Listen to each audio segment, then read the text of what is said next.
pourra changer ton amour pour moi. Tu m'as toujours aimé, sans relâcher ton amour n'abandonne pas. Bien que je sois imparfait, tu es fier de moi. Rien ne pourra changer ton amour pour moi. Aucune tempête ne m'arrêtera. Au milieu des vents, je reconnais le son de ta voix m'appeler à toi. Tu traverserais les mers si je me noyais. Rien ne t'empêchera de me protéger. J'irai, J'irai, je n'ai que toi. J'irai, je n'ai que toi.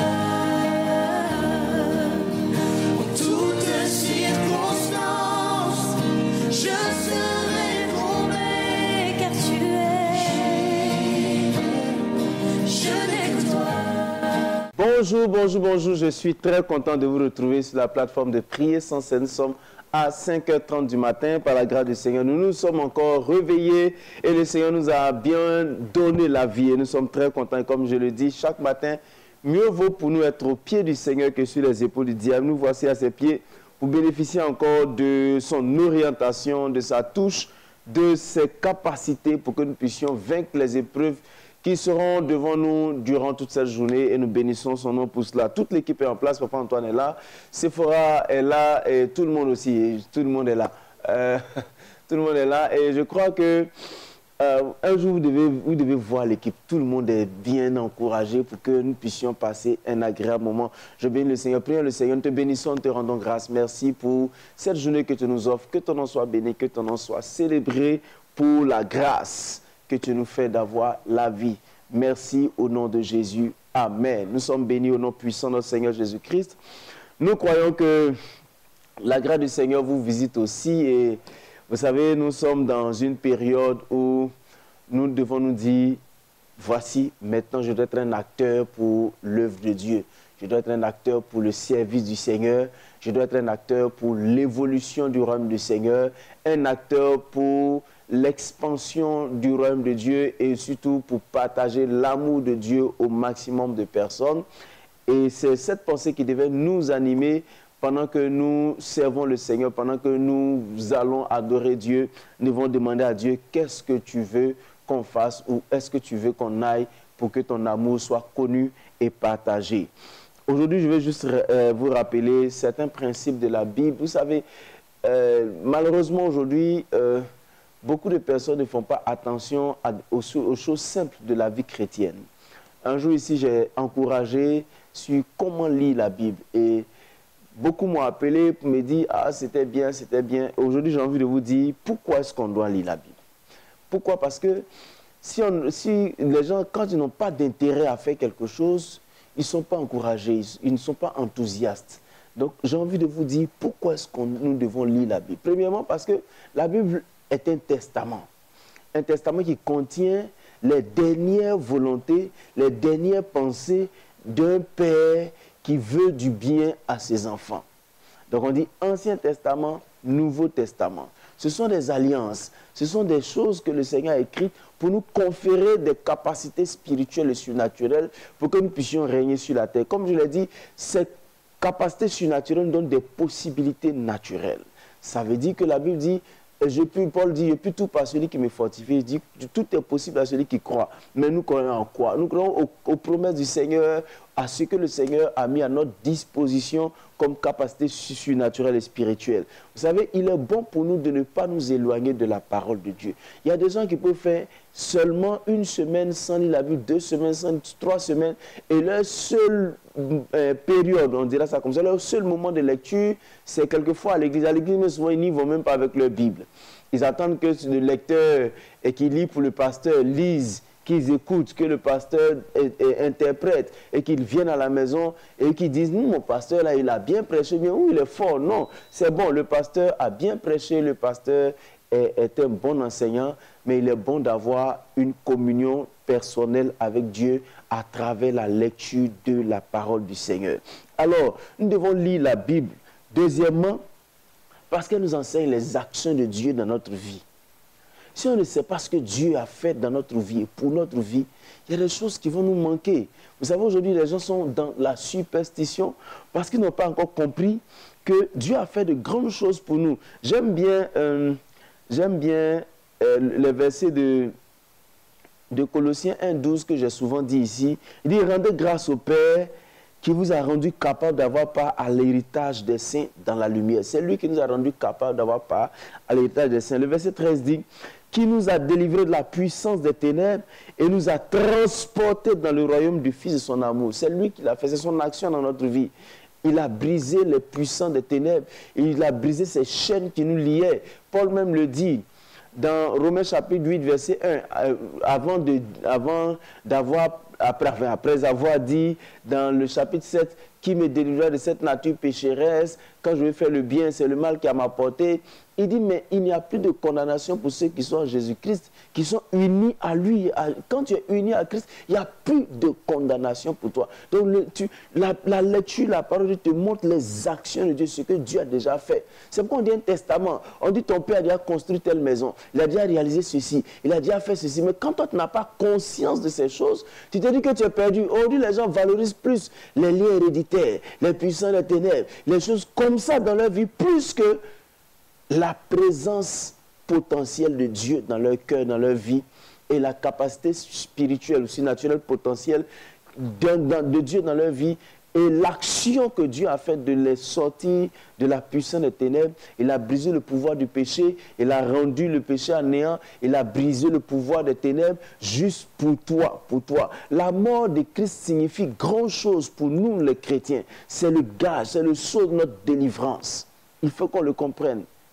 Et si tu ne le comprends pas, c'est parce que tu ne lis pas le testament. Tu vois la Bible, souvent les gens qui transportent leur Bible, souvent une grosse Bible, oh c'est bien d'acheter des grandes Bibles, mais il faut les lire. Vous savez, tant que la parole ne devient pas vivante dans ton esprit, dans ton cœur, elle ne servira à rien. Parce qu'il y a des gens qui ne sont pas à l'église, qui pratiquent du mysticisme, qui ont des Bibles chez eux. Il y a même des féticheurs qui ont des Bibles chez eux. Ça ne sert à rien quand la parole de Dieu qui est dedans ne devient pas vivante dans ton esprit, dans ton cœur. Et il faut lire la Bible aussi parce que, après les actions de Dieu, la Bible nous enseigne les acquis, ce que nous avons obtenu. Quand vous ne lisez pas, vous ne savez pas que Dieu vous a donné des capacités. Il vous a donné des choses. Par exemple, Luc 10, 19 dit, voici, je vous ai donné le pouvoir de marcher sur les serpents, les scorpions, et sur toute la puissance de l'ennemi, et rien ne pourra vous nuire. Comprenez? Et Jean 1,12 que j'aime dire, il dit, mais à tous ceux qui l'ont reçu, à tous ceux qui ont cru en son nom, elle leur a donné le pouvoir de devenir enfants de Dieu. Il y a beaucoup de choses comme ça dans la Bible que le Seigneur nous a déjà donné. Il l'a mis à notre disposition. Mais quand on ne lit pas la Bible, on ne peut pas savoir que nous avons déjà des acquis. Et le diable va mentir dans notre esprit pour nous dire que Dieu n'est pas avec nous. Il ne nous a pas encore donné ça. Et puis notre recherche, on commence plus à poursuivre les choses qu'il nous a déjà données. Pourtant, il nous a déjà mis ça à notre disposition. Ce sont des choses simples. Après, les acquis, la Bible nous montre les promesses de Dieu. C'est pourquoi nous devons lire parce que la Bible nous montre les promesses de Dieu. Notre foi est basée sur une promesse faite. Le Seigneur nous fait la promesse de beaucoup de choses. De nous conduire, de marcher avec nous.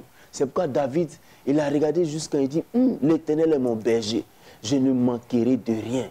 Il me fait reposer dans de verts pâturages, me conduit vers des eaux paisibles. C'est-à-dire, même quand je suis en train de me perdre, sa houlette et son bâton me rassurent. Quand il marche dans la vallée de l'ombre de la mort, je ne crains aucun mal parce qu'il est là avec nous. Mais si on ne lit pas la Bible, on ne pourra pas comprendre que le Seigneur nous a dit, nous a donné des promesses. Par exemple, il a dit, quand vous allez traverser les eaux, vous ne serez pas submergés. Quand vous allez traverser les feux, vous n'allez pas brûler. Et le Seigneur l'a déjà dit. Mais finalement, quand on ne regarde pas dans la Bible, on ne peut pas comprendre les promesses de Dieu. C'est pourquoi il dit, si tu ne lis pas le testament, tu es toujours pauvre, bien que riche sur papier. Tous les chrétiens, enfants de Dieu, sont riches sur papier. Sur papier, nous avons le pouvoir de dominer les œuvres des ténèbres. Sur papier, nous avons le droit de posséder des grâces sur la terre, dans le ciel. Nous avons des grâces. Parce que quand Philippiens, par exemple, Éphésiens, pardon, nous dit ceci. J'aime bien ce verset de Éphésiens chapitre 1, verset 3. Il dit, béni soit Dieu le Père de notre Seigneur Jésus-Christ, qui nous a bénis de toutes sortes de bénédictions spirituelles dans les lieux célestes. Il nous a bénis de toutes sortes de bénédictions spirituelles. Quand Jérémie, lui, va dire, les projets que le Seigneur a formés pour nous ne sont pas des projets de malheur. Jérémie 29, verset 11. Il dit, je connais les projets que j'ai formés sur vous, dit l'Éternel. Projets de paix et non de malheur, afin de vous donner un avenir de l'espérance. Mais si on ne sait pas quel est le contenu des projets, comment est-ce qu'on va avoir l'espérance? Quand on n'a pas l'espérance, c'est qu'on n'a plus de foi. Parce que la foi, par définition, est une ferme assurance des choses qu'on espère.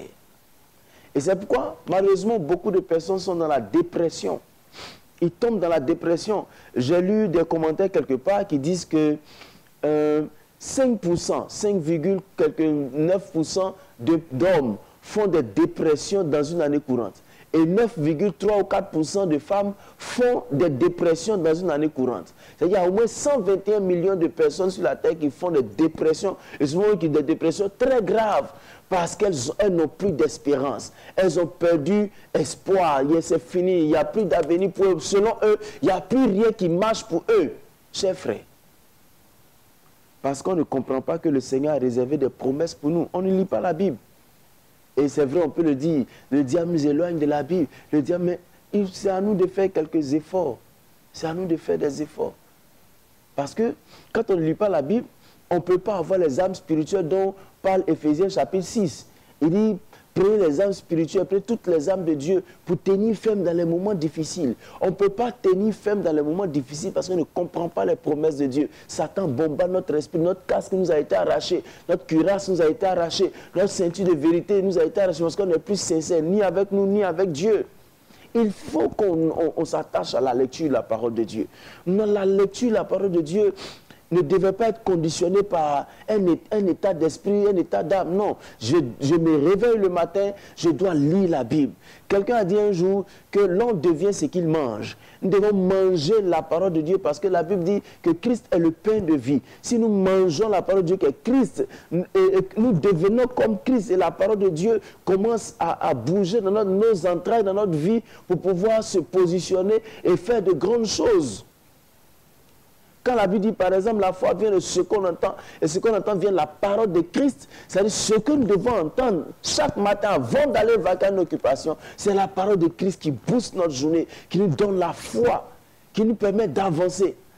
Et enfin, la parole de Dieu nous permet de comprendre les principes de bénédiction. Oh, combien de chrétiens ne disent-ils pas que le Seigneur est lent?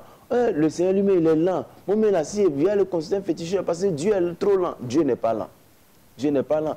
Il a mis un principe clair. L'un des principes, enfin, il y a des principes, mais l'un des principes, c'est Matthieu 6, 33. Cherchez premièrement le royaume et la justice de Dieu, et toutes ces choses vous seront données par-dessus tout.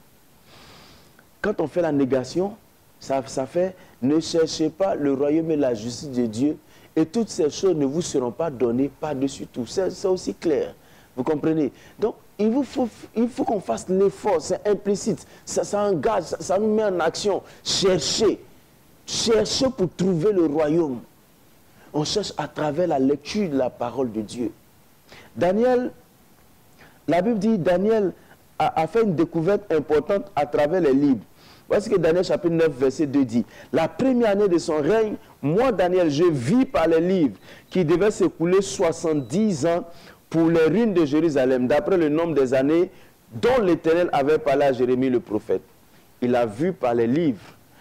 Vous savez, la lecture nous permet de découvrir des choses qu'on ne savait pas.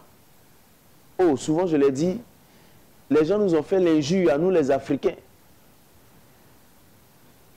D'être enfin, des personnes sans instruction. Au point où on dit, si tu veux cacher un trésor à un noir, il faut le mettre dans un livre. Ça, pour moi, c'est une injustice, c'est une foutaise. Mais malheureusement, nous-mêmes, on leur donne raison quelquefois. on n'aime pas lire, on n'aime pas découvrir. Pourtant, voici ce que Apocalypse va dire. Apocalypse va dire, il va dire ceci. J'aime bien ce Apocalypse que je cherche, Apocalypse chapitre 1, verset 3. Il dit, heureux celui qui lit et ceux qui entendent les paroles de la prophétie et qui gardent les choses qui y sont écrites car le temps est proche. J'aime bien la première phrase. Heureux celui qui lit. C'est notre joie là. Ça vient, notre bonheur vient de la lecture. Mais les gens n'aiment pas lire. Je vous en prie, achetez-vous des Bibles. En fait, aujourd'hui, nous avons la possibilité de lire la Bible à tout moment. Dans un taxi, dans un bus, partout où nous sommes, à la maison, partout au bureau. Nous avons la possibilité de lire la Bible. Nous avons des Bibles numériques. Nous avons des Bibles physiques. Des Bibles matérielles. Lisez la Bible, achetez-vous des Bibles.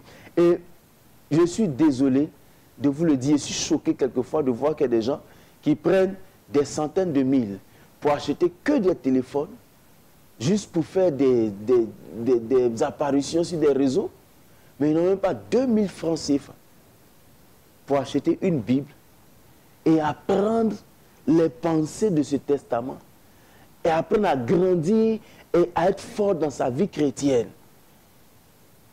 Et on vit des vies chrétiennes superficielles. Des vies chrétiennes qui dépendent de la prophétie d'un homme de Dieu. Pourtant, la parole de Dieu est dans nos mains. Aujourd'hui, on est ballotté par tous les vents de doctrine. Parce que nous-mêmes, on ne lit pas la Bible pour la comprendre. Quelqu'un m'a dit, pasteur, moi je lis la Bible, mais je ne la comprends pas. Bon, au début, on ne t'a pas de comprendre, il faut lire. Vous savez, la connaissance intellectuelle même vient avant la découverte spirituelle. Quand Dieu dit à Josué que celui de la loi s'éloigne pas de ta bouche. C'est-à-dire qu'il faut la lire, il faut la prononcer. Jusqu'à ce qu'un jour, tu comprennes après réflexion. Médite le jour et nuit, réfléchis à ça. Une fois que quand tu seras en train de réfléchir, le Seigneur va ouvrir ton esprit. C'est pourquoi Paul dit à ses enfants dans Éphésiens, il dit, je prie que le Seigneur donne un esprit de sagesse et de révélation, de la connaissance de Dieu. Il faut qu'on arrive à ce point. J'espère que je vous ai bien parlé. Je vais récapituler pour ceux qui nous prennent en marche. J'ai dit qu'il est important de lire la Bible pour quelques raisons que j'ai citées.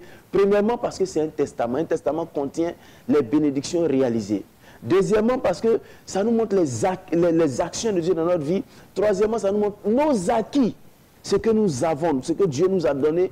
Quatrièmement, la parole de Dieu nous montre les promesses de Dieu. Et cinquièmement, les principes de bénédiction. C'est-à-dire comment je vais me comporter pour être béni là. Jean 13, verset 17 dit, si vous savez ces choses, vous êtes heureux pourvu que vous les pratiquez.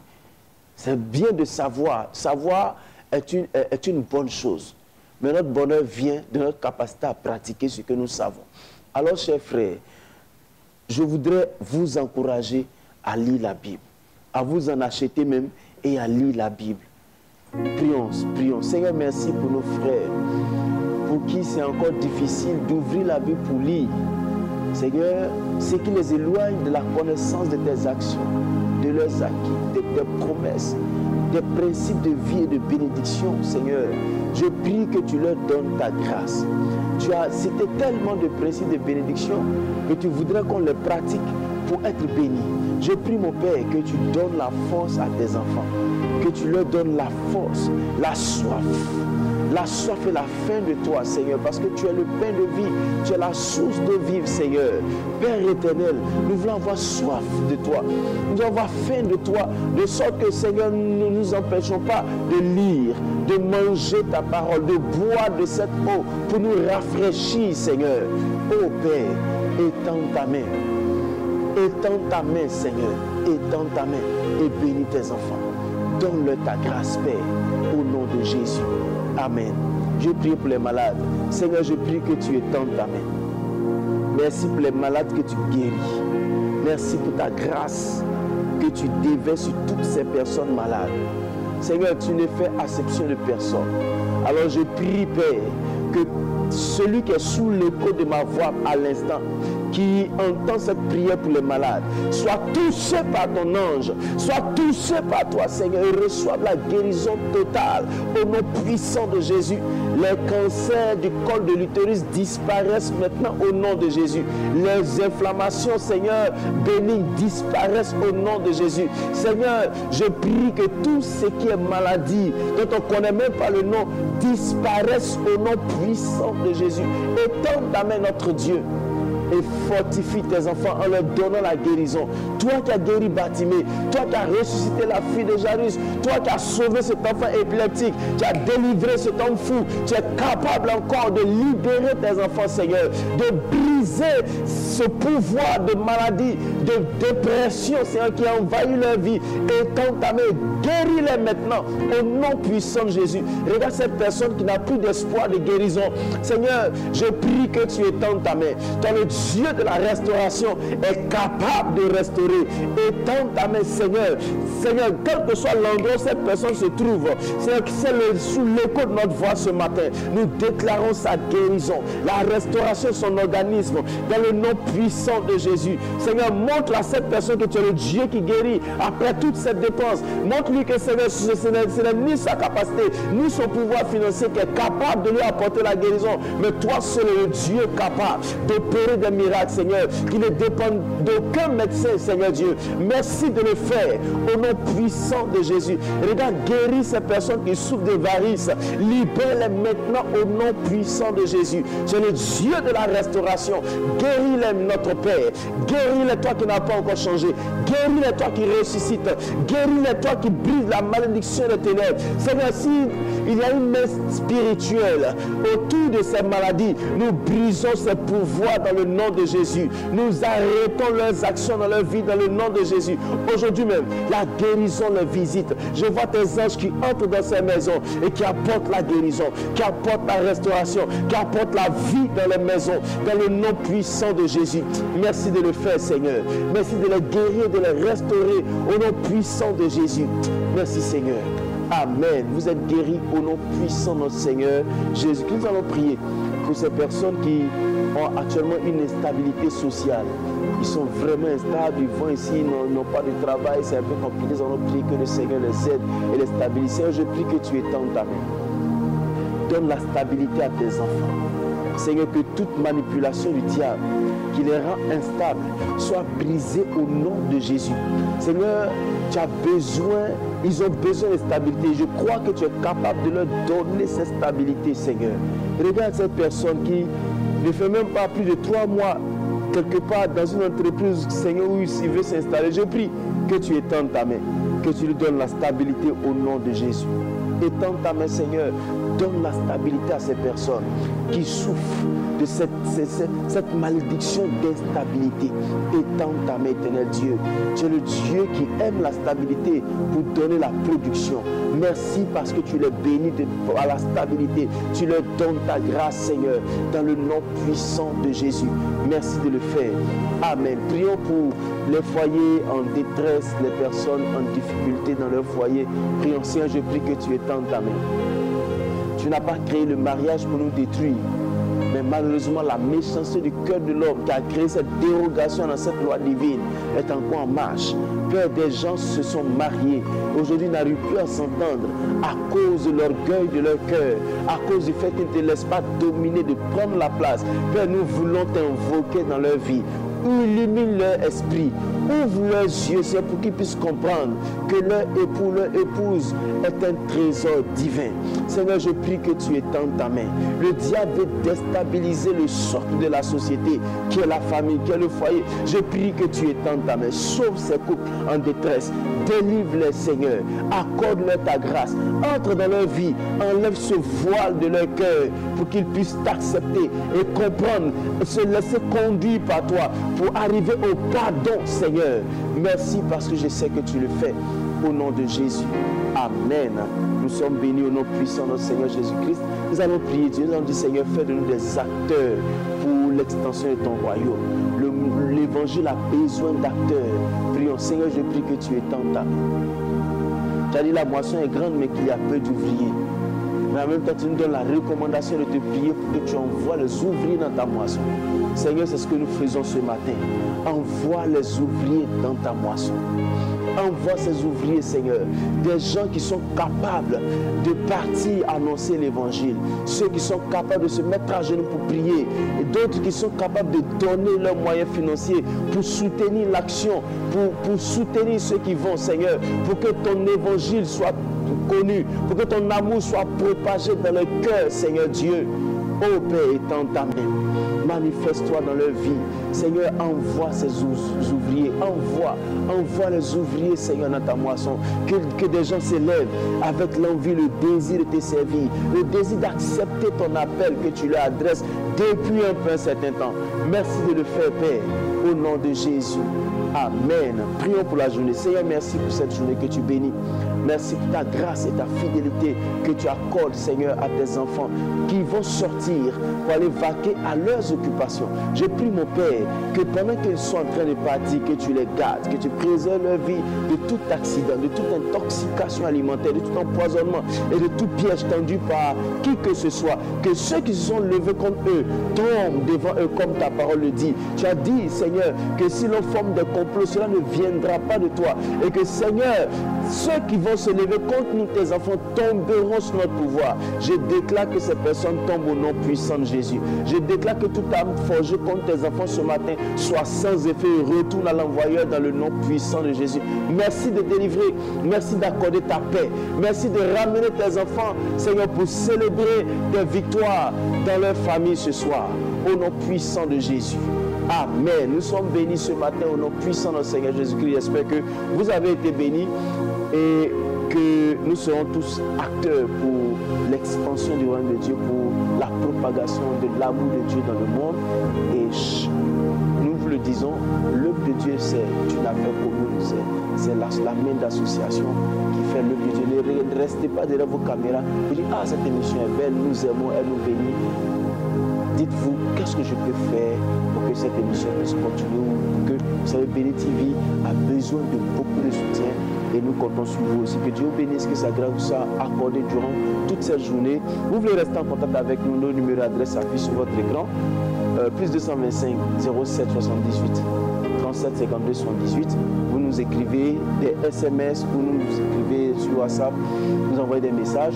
Nous serons là pour récupérer vos préoccupations et prier avec vous, prier pour vous et partager cette communion divine entre frères. Que Dieu bénisse, gardez le sourire et la foi parce que le Seigneur vous aime beaucoup plus que vous pouvez l'imaginer. À bientôt. Rien ne pourra changer ton amour pour moi. Tu m'as toujours aimé, sans relâcher ton amour n'abandonne pas. Bien que je sois imparfait, tu es fier de